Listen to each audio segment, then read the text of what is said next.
Hi friends, അപ്പോൾ നമ്മുടെ living റൂമും ഡൈനിങ് റൂമും മേക്ക് ഓവർ വീഡിയോ ഞാൻ ഇതിൻ്റെ മുന്നേ അപ്ലോഡ് ചെയ്തിട്ടുണ്ടായിരുന്നു. നിങ്ങളതെല്ലാം കണ്ടിട്ടുണ്ടെന്ന് വിചാരിക്കുന്നു. അപ്പോൾ നമ്മുടെ ഇതാണ് ഫൈനൽ ലുക്ക്. ഒരു ബ്ലൂ ആൻഡ് വൈറ്റ്, ബ്ലൂ ഭയങ്കര ബ്ലൂ അല്ല, ഒരു ലൈറ്റ് ബ്ലൂ കളറിലും വൈറ്റും കോമ്പിനേഷനിലാണ് ചെയ്തിരിക്കുന്നത്. കട്ടനൊക്കെ നമ്മുടെ കയ്യിൽ നേരത്തെ ഉണ്ടായിരുന്നു തന്നെയാണ്. അപ്പോൾ അതുകൂടെ നമ്മൾ ബ്ലൂ ആയതുകൊണ്ട് അങ്ങനെ അതുകൂടെ ഇട്ടു. അപ്പം ഒരു ബഡ്ജറ്റ് ഫ്രണ്ട്ലി മേക്ക് ഓവറാണ് നമ്മൾ ചെയ്തിരിക്കുന്നത്. അധികം ഡെക്കോർസ് ഐറ്റംസും അങ്ങനെ ഒന്നുമില്ല. അപ്പോൾ നിങ്ങൾക്കും ട്രൈ ചെയ്ത് നോക്കാം.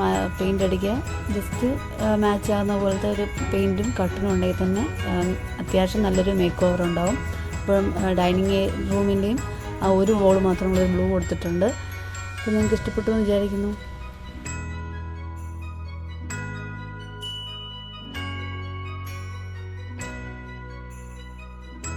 അപ്പോൾ നമ്മൾ ക്രിസ്മസ് ഒക്കെ ആയതുകൊണ്ട് ഇത് നമ്മൾ നേരത്തെ മേക്ക് ഓവർ ചെയ്തതാണ് ബ്ലൂ. ക്രിസ്മസ് ഒക്കെ ആയതുകൊണ്ട് ഒരു റെഡ് തീം പിടിക്കാമെന്ന് വിചാരിച്ചിട്ട് ഞാൻ പിന്നെ പോയി സെറ്റിയിലൊക്കെ കിടന്ന വൈറ്റും ക്ലോത്ത്സുകളും പിന്നെ നമ്മുടെ ബ്ലൂ ആൻഡ് വൈറ്റ് കോമ്പിനേഷനുള്ള കട്ടനും ഒക്കെ മാറ്റിയിട്ട് ഒരു റെഡ് തീം പിടിക്കാൻ നോക്കുന്നുണ്ട്.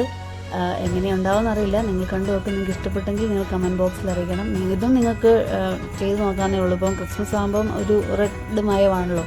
അപ്പോൾ റെഡ് കളറിൽ ഏതെങ്കിലും ഒരു സെറ്റിലൊക്കെ ഇങ്ങനെ ഇടാനുള്ളൊരു ക്ലോത്തും കുറച്ച് റെഡ് കളറിലെ കട്ടനും കിട്ടുവാണെങ്കിൽ നിങ്ങൾക്ക് അത്യാവശ്യം കുഴപ്പമില്ലാത്ത പോലെ മേക്ക് ഓവർ ചെയ്യാൻ പറ്റും.